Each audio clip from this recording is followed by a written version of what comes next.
Well, the problem with the governor is he's been all over the place. He's each day he says something different and then does something different.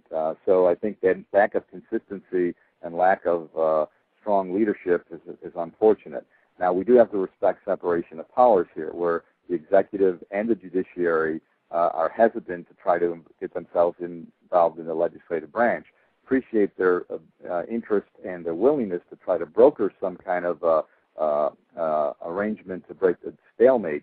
I think what the governor is looking at doing specifically, Lou, is to call an extraordinary session, which he can do, which would force all the members into the chamber, which is a good thing, because right now the Democrats are refusing to show up to work.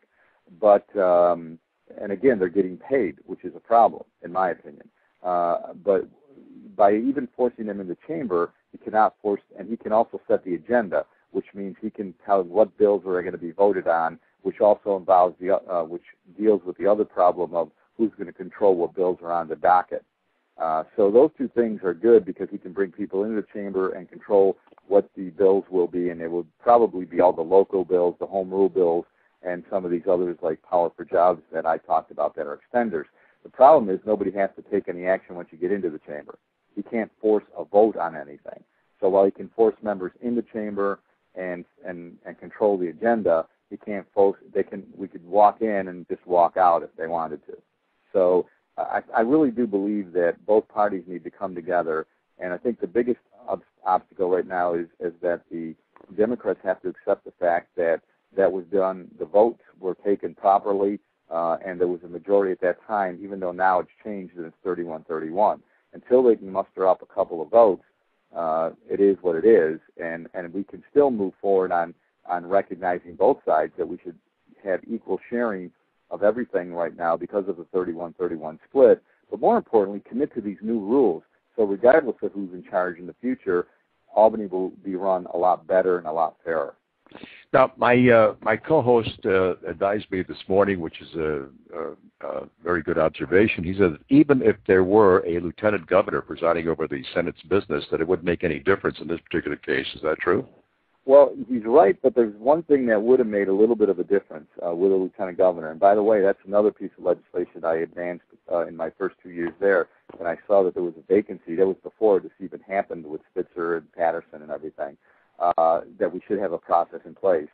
But the difference with one of the contentions the Democrats are making right now is the office of President Pro Tem, who acts, who's the presiding officer of the Senate and acts in the absence of a lieutenant governor.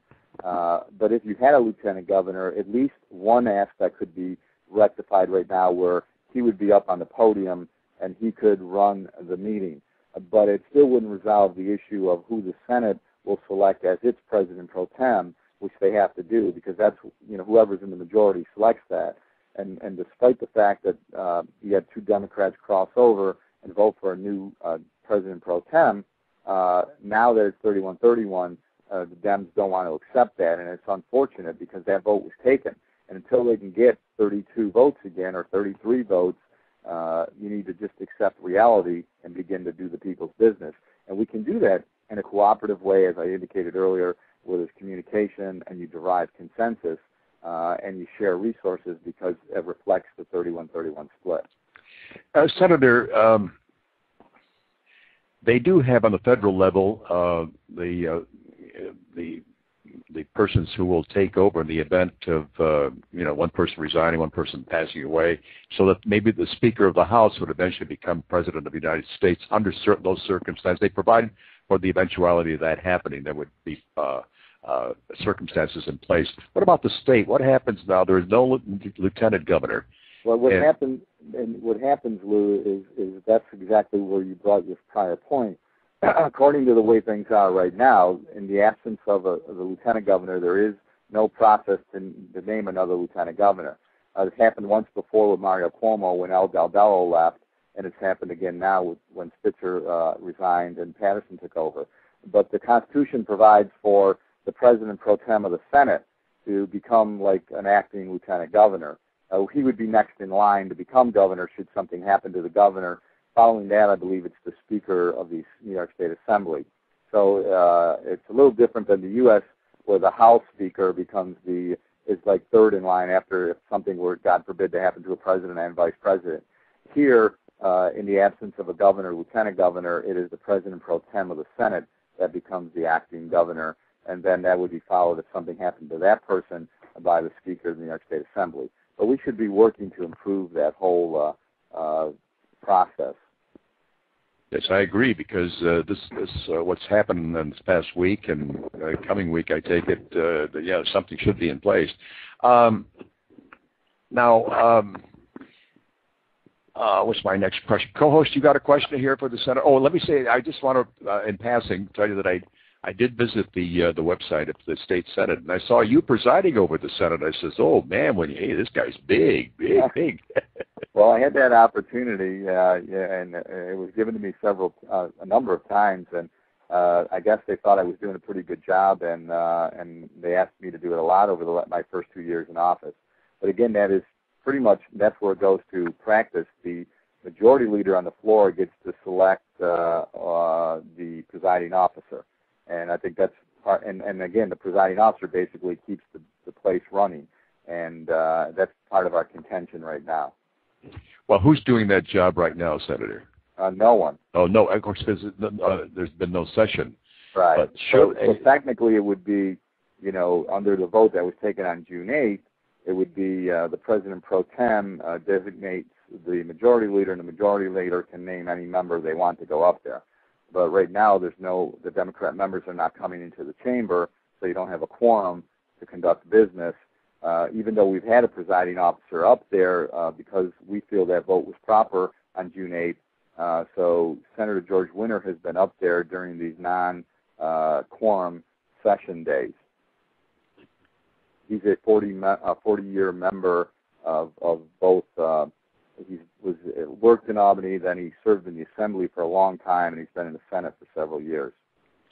Okay, now, Senator, with your experience in all phases of government, especially now with the New York State Senate, what do you predict is going to happen here to resolve the situation? Well, that's. I wish I had the answer to that, because maybe I would have been able to broker the peace. I don't know, Lou, except that I know that it's going to have to be resolved, and I think it needs to be resolved very quickly. And I would hope that two things. I think the Democrats have to understand and appreciate the fact, even though they don't like it, that was done. The vote on June 8th was proper. They were stunned and surprised, but there was 32 members then, and they have to accept that. Secondly, the Republicans and Democrats have to accept the fact that since that day, it's gone to a 31-31 split. One of the Democrats have gone back to the Democratic Conference, which will require us to come up with some type of government sharing, power sharing, where all of us are, understand that there's opportunities and you'll have equal resources, and we've got to get the job done. I think the point of contention is still going to be, the respecting of that vote that was conducted on June 8th.